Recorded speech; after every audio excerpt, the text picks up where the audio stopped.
In early adolescence, when taking my first steps into anime culture, I kept coming across a show that was highly recommended, Elfenlied. I remember watching the first episode, but never really getting much further than that. I don't know why, I just never did. Now, a decade later, with lockdown giving me just as much free time as back then, me and my mate David decided to start watching through series together that neither of us had gotten round to. One of my picks was Elfenlied, recommended to me online by many, with a perfect critics rating score on Rotten Tomatoes. It truly will be a masterpiece of anime from the early 2000s. The first episode starts out quite strong, with a psychic action sequence in which a nude, pink-haired prisoner breaks free from a high-security government facility, severing limbs and decapitating any living soul she comes across.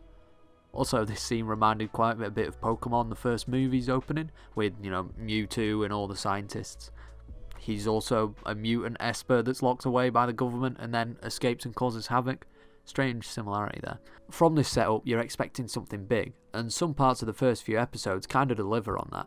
You're introduced to the two lead characters and the will they won't they incest relationship. Why do so many anime series seem to have this as a thing, by the way? And then there's also a maniac soldier that's hungry for bloodlust, as well as the police, who seemingly have some kind of gripe with other authorities hunting down Lucy. Lucy's the split personality psychic serial killer mentioned earlier.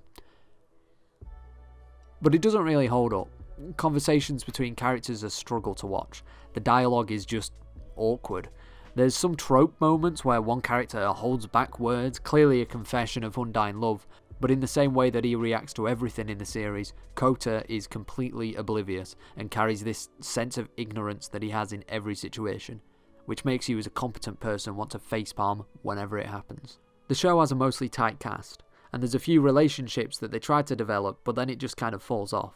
It doesn't seem like there's much character development for anyone outside of Lucy, who through flashbacks begins to show a little more remorse for humans because of her love for Kota. With the show's pawn plot of university student rents out a large house from his auntie for free, with the only condition being that he needs to clean it regularly, I shouldn't have been surprised that it begins to fall into the gotta collect 'em all harem trope, where the male lead invites every female character to come live with him. I'm a little harsh here, to be fair. Most of them have a kind of valid reason to. One of them's got amnesia, and the other girl's homeless. At least every female character isn't pining for Kota, or seemingly enthralled after only a few minutes of screen time, like some other animes might do. Also, he doesn't really clean the house much, and I like some of the few details that you can see that is the kitchen getting dirtier as the show goes on, which is pretty fun. As for the animation, it's pretty good, nothing to really criticise. However, I do have one nitpicky criticism, and I have to admit it's also very relevant for the time period that the anime comes from. But seriously, who in their right mind thought that eyes like this were a suitable stylistic choice?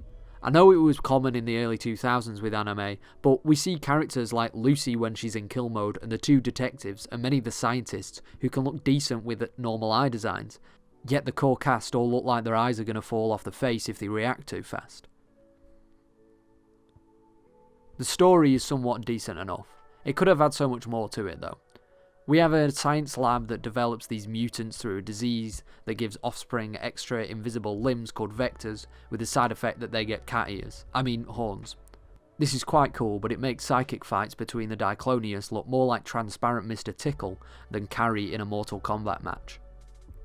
The plot itself is kind of messy, which a few other people have criticised that I've seen online, and you could spend quite a while poking holes in it. I think if they just gave it a bit more time to work over, they could have seriously made a good show with the ingredients that they have. But I guess we can't have nice things. I doubt I'm ever going to go through the manga, but I wonder if it was them trying to take too much from the manga and shove it all into one 12-episode show. One thing I think the show does quite well is the music. The theme song, Lilium, is sung in Latin and refers to lots of Bible passages and the weight of humanity, that sort of thing. The tune itself is good, and when it turns up in the show diegetically, it's a very nice touch.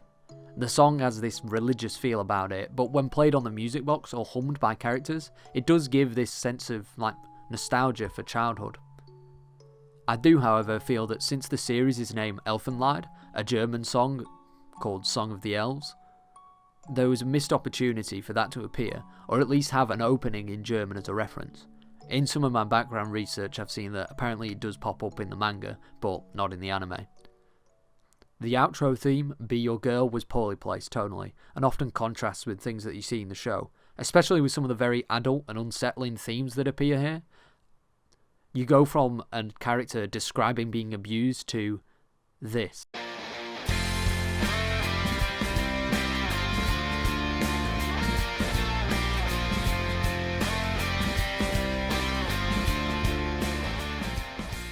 It just feels outright disrespectful.